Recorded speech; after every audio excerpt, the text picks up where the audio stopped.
Hello, it's Emma here. I am Emma Green. I am a physical therapist and physiotherapist. They're kind of the same thing. I'm also the tennis elbow queen.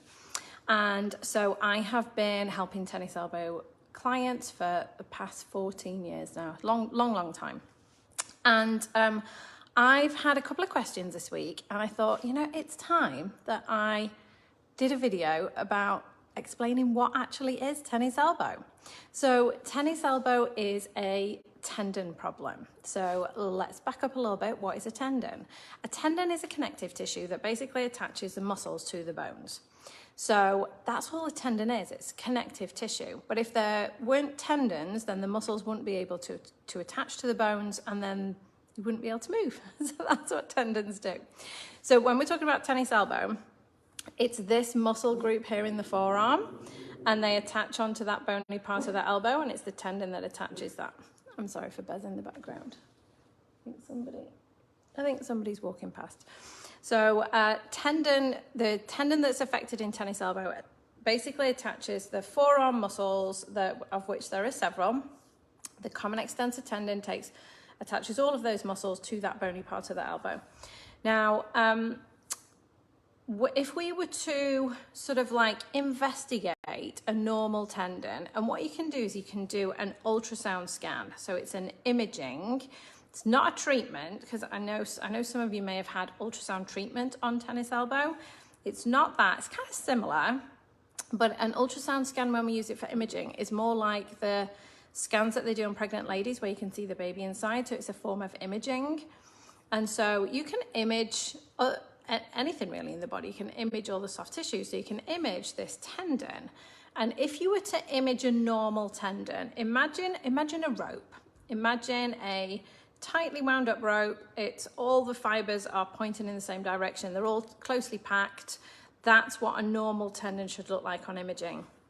It's kind of shiny and white and happy, and that's what a normal tendon looks like.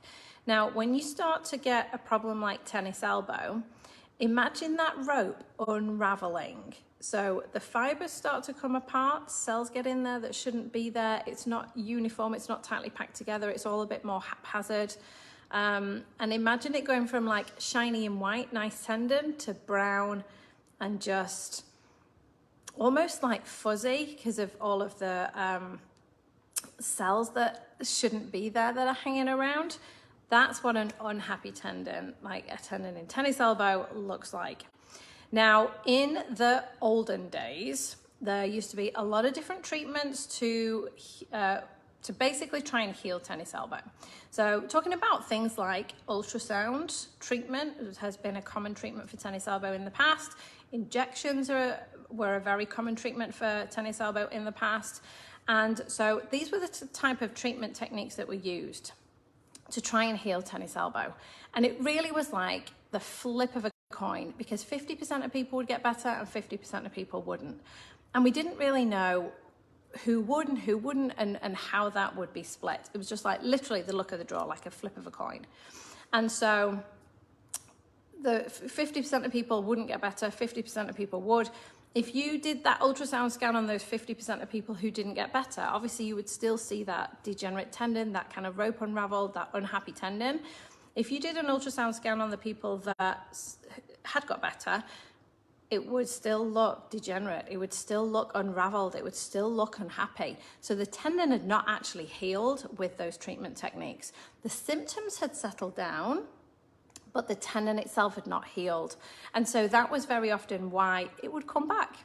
People would get better from tennis elbow, and then it would come back, and then they would feel better, and then it would come back, and then they would feel better, and it would come back. So because it never truly healed.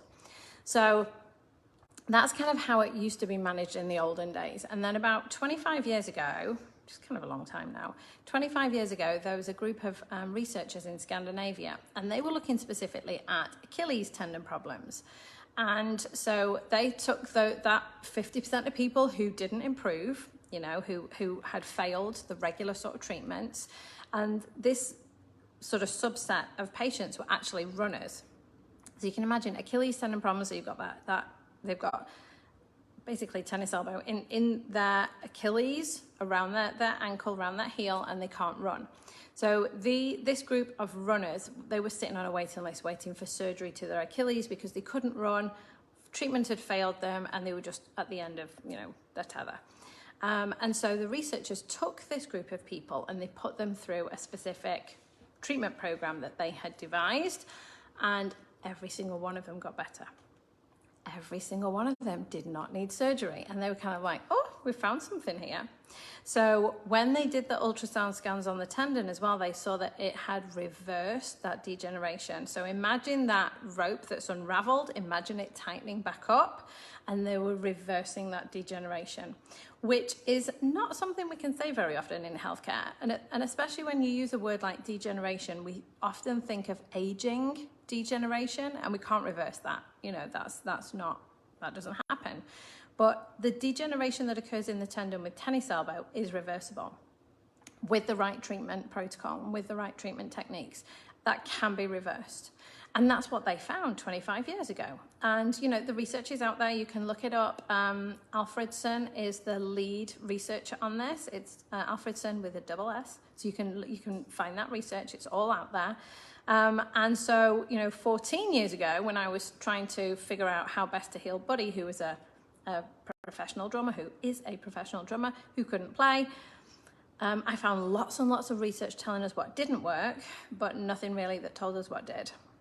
So that's why I started looking at different tendons and started pulling in these different principles, and that's how we got to heal him, how we got back playing his drums, and how he is completely fine.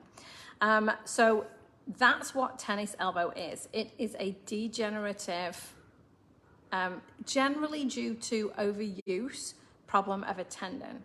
So over the next few days, I'm going to be just giving you more information about this, because people have been asking, and I'm like, yeah, it's time for me to get back into this group properly and give you more information.